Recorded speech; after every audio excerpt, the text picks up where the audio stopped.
Hi everyone, this is my Module 13 case study for when a student's rights are wrong. And I am the principal at Nottingham High School. Nottingham High School is located in Dover, Delaware. We have 3,200 students, and our school was built in the early 1950s. Three-fourths of our school is up to code.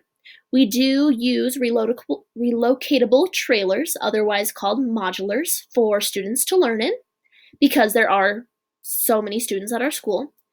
And one-fourth of our school still remains untouched, so that is up to code, but it is not compliant with ADA. So it's not wheelchair accessible. Sorry. So let's move on. Summarizing the case, what happened?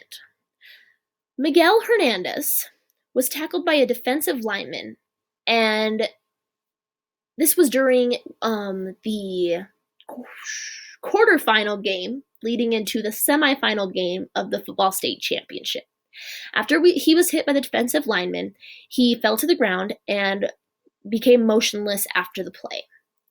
From the field at Nottingham High School, he was transported to the hospital, and after all was said and done, he was left paralyzed from the waist down. His parents, Mr. and Mrs. Hernandez, came to the school to meet with the counselor, Miss Guzman, and informed her that he would not need any other accommodations besides using a wheelchair at school from now on. His schedule was changed without knowledge because he needed access to a science course that was in that one-fourth of the school that was inaccessible. Again, without knowledge, without Miguel's knowledge, without his parents' knowledge, this was done.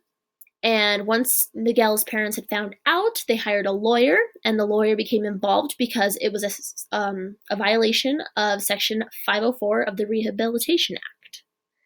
So who's involved? Again, Miguel Hernandez, Mr. and Mrs. Hernandez, the attorney or the lawyer, whose name is Howard Carey, the counselor, Miss Guzman, and the principal, who is myself. When and where? This is at Nottingham High School. It was at a high school football game, again, the quarterfinals. It was during the fourth quarter. And of course, this is occurring in the counselor's office at Nottingham High School. Are there any legal or ethical issues? Legally, we are violating Section 504 of the Rehabilitation Act. And we are also violating FAPE, Free Appropriate Public Education, for Miguel because he has a 504 in place. His 504 just covers his wheelchair and being able to access all parts of the school in order to get the most out of his education. Side note here up top, if Miguel's 504 accommodations are not met, his college enrollment could be affected because the original biology class he was enrolled in counted towards college credit, while the course that he was re-enrolled in to be accessible to him was only meeting graduation requirements. So he's losing out on college enrollment. The single statement, Miguel's 504 plan has been violated in terms of his access to receive a free, appropriate public education. So let's synthesize the facts. The people, the Hernandez family, are the ones that ask for a 504 to be implemented for Miguel Hernandez. He needs the 504 because he needs to be able to access everywhere in school. This just ensures that he will be able to receive a free, appropriate public education. The counselor, Miss Guzman, then creates the 504 plan and ensures that it's implemented by every teacher and every person in the school. The principal, myself, ensures that that 504 is being implemented, because if it is not, it becomes a legal issue. And the attorney, Howard Carey, becomes involved if the 504 is not being implemented by me, Miss Guzman, and the surrounding staff. Again, the place of this occurrence is in Dover, Delaware, Nottingham High School, which is a central hub for the community, and again, created in the 1950s, so it is older, but it is up to code. And our programs here, Miguel Hernandez is in college preparatory courses that are offered towards sophomores at our school. It's a great way for sophomores to get going on their college credits before they're even in college. He is also the starting QB football player at our school. So let's review and prioritize the information. The stakeholders are the people being affected, which of course are Miguel Hernandez, the Hernandez family, the special education team, because they are going to need to make sure that this 504 is happening, and of course his teachers are going to have to abide by this 504 as well. What damage is happening to stakeholders and the community? Well, Miguel's high school graduation requirements and his college education are being affected. And of course, if we are not following the 504 Rehabilitation Act, IDEA, ADA, we're not in compliance with any of those things, we do have the chance of losing our federal education funding. So do I have enough or know enough to make a decision? I've come up with 3 options. So option 1 is no action, which means we would keep Miguel in the changed accessible science class, which is the class that he was put in without permission, and fill his graduation requirement. So he wouldn't get college credit, but we would fill his requirement to graduate high school. A consequence of this, and multiple consequences of this, is that we are not compliant with 504 or FAPE, the Free Appropriate Public Education. This in turn brings in legal issues. Again, we could lose our federal funding, and it does not advocate for equal access. Option 2 is the comprehensive liberal action, which would be to move Miguel's college preparatory biology class to a wheelchair accessible room, which is compliant with the 504 plan and his free appropriate public education.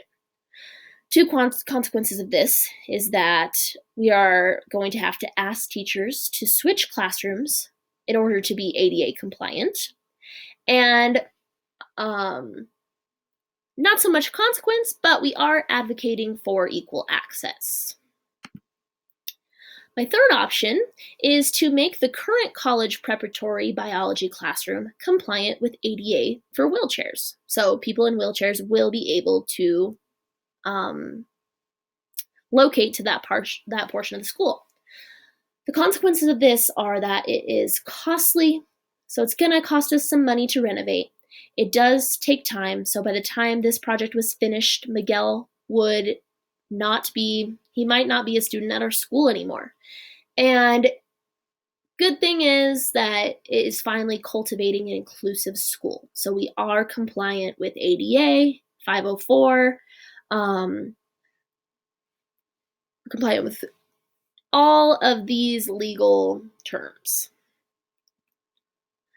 So the best option, there are 2 to go with here, depending on short-term and long-term. So in the meantime, I would go with the short-term goal until we can and have the funding to complete our long-term goal. So short-term is the comprehensive liberal action.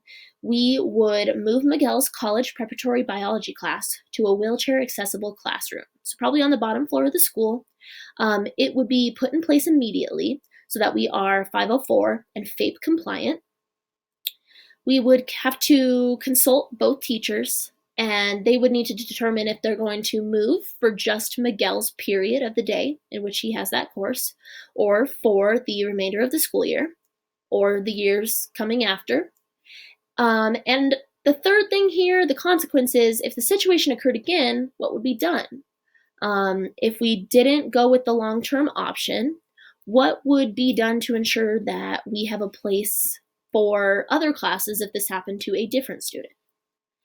And our long-term goal would be to make current college preparatory biology class, his current biology class, ADA compliant for wheelchairs.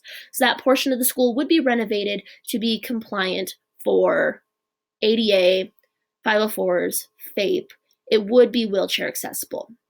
The only problem with this, again, is that it's time sensitive, so Miguel might not be one of our students by the time this project was completed. And again, if the situation occurred again this time, the entire school would be ADA accessible, so it most likely would not be an issue again.